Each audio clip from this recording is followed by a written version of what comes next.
Hey everybody, welcome back to Dino Squad Gamer, and today we're going to be talking about the top 5 best dinos in the game. It's really important because you don't want to be wasting your silver or your gold. I really want to help you with this video to decide what are the best dinos to spend on and get into your hangar as fast as possible so you can start to climb up those leagues and really wreak havoc on the battlefield. Now, I want to talk a little bit before we get to the top 5. We're going to talk about the types of dinos, the families of dinos out there, and also how weapons work in the game. It's going to be about a minute before we get to the top 5, so if you just bear with me, we're going to get started right now. And so one of the first things you need to know about Dino Squad is that each Dinosaur has a unique type of weapon, and you can't switch weapons. If you're coming to this game from War Robots like I did, it was a bit of a surprise, right? Because you can switch weapons. You can't do that in this game. And now there's also three families of dinos out there. You got your small dinos, you got your medium dinos, and you have at the end game, there's these large, super powered dinos that generally come into the game. They're the giant dino family, and within each family, there are several options that you can play.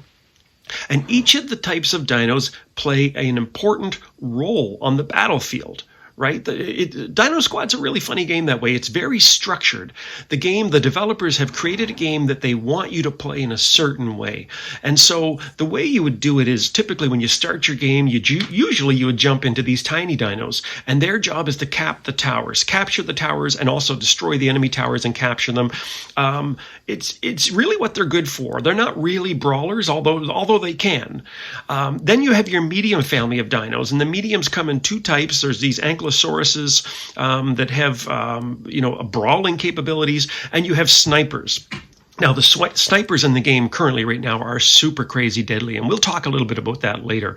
But basically, their job is to gain battle energy, and you spend battle energy to spawn your dinos, and that is really important. Why? Because eventually you are going to want to spawn in on some of these giant dinos. Now, the giant dinos, it's an entire family of dinosaurs. They look kind of like Carnotauruses or Tyrannosauruses. You see some on the screen right here now. These I call them endgame dinos, and they come again in a various types, and there's a whole bunch of different ones out there. And they have a specific purpose in the game as well, which is just basically to stomp the living crap out of anybody that comes towards them, and they all have unique weapons.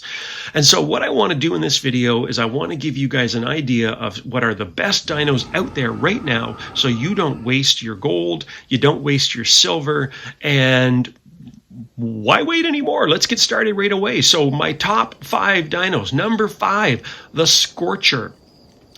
Why do I love the Scorcher? The Scorcher is a dino that is straight out of the box, has flamethrowers, light, medium, and heavy. The heavy flamethrowers are absolutely insane. Number 4, we have the Locust. The Locust is a sniper. It shoots this swarm weapon, which if you see it are these kind of like ghostly green energy things that chase you down. They can hit you behind barriers when you're hiding. Super, super deadly, especially if you use the heavy version of the weapons. And it's a great option.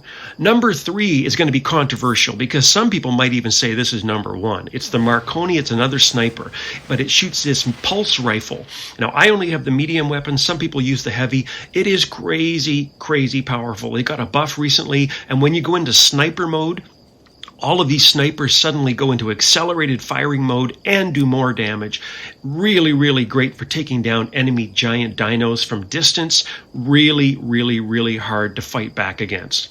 Now, number 2, another controversial choice, the Herald. The Herald is this ugly looking Stegosaurus. I actually hate this dinosaur. I think it's really dumb, but whatever. It basically is a mobile missile platform, and you probably don't even see them on the battlefield because they're always just hiding behind a rock, and they hurl these missiles across the battlefield, and they never miss, and they literally can one-shot you if you're low enough in level. Super crazy deadly. They're probably going to get nerfed.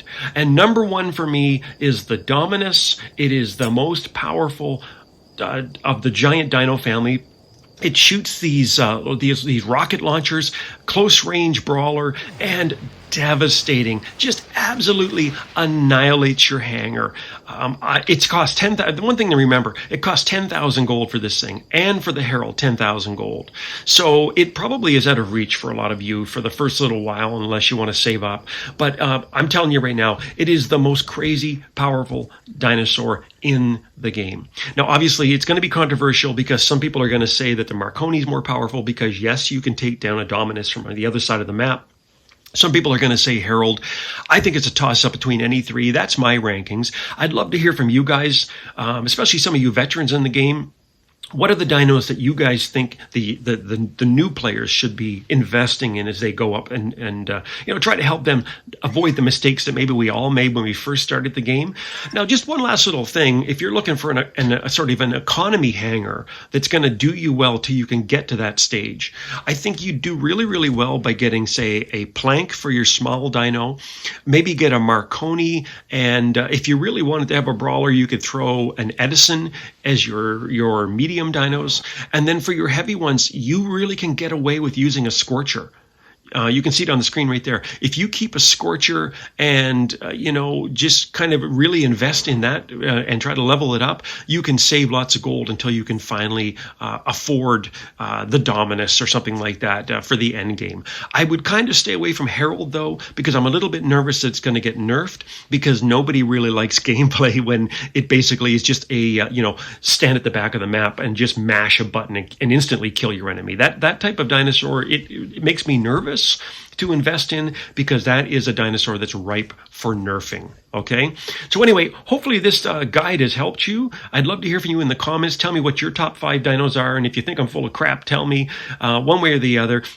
And one other thing I'll say, I'm really trying to build my channel. I don't have a lot of subscribers now. In War Robots, I have more than 600, but I've had to launch this channel completely brand new, so I really need your help. If you want to subscribe, I'd really appreciate it. And obviously, give me a thumbs up if you like my videos. Give me a thumbs down if you don't. But do me a favor, if you don't like the video, tell me why in the comments, because I'm only going to get better if I get that constructive criticism. And so, anyway, I'll see you on the battlefield. And until next time, I can't wait to hear from you and your top 5 dinos.